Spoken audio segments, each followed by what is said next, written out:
که کدام کسی فوت شده بود و دیگه جنازه ازی آماده بود که برای تدفین گپا، دیگه ملا شروع میکنه بلاف زدن و میگه که اینطور یک انسان جوان مرد، اینطور یک انسان نمازخوان، اینطور یک انسانی که هیچ کس به ضررش به این نرسیده بود، هیچ وقت دروغ نگفته بود، سود نخورده بود.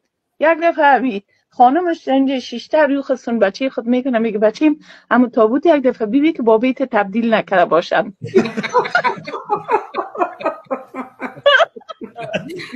نبیله جان با خدا اینه باز خب میگی الهام میگیره سلطان، اینه واقعا الهام گرفتم. اصلا سه بگیرانی میگن یک آدم که بیچاره غریب و مفلس فوت کرده بود، سر جنازه این مسئله اسقاط دادن خو یادتان هست. بله بله. میگن به اینجا برای کلگی یک جلد قرآن مجید گرفتن به حساب اسقاط، همراه یک 50 روپیه دادن.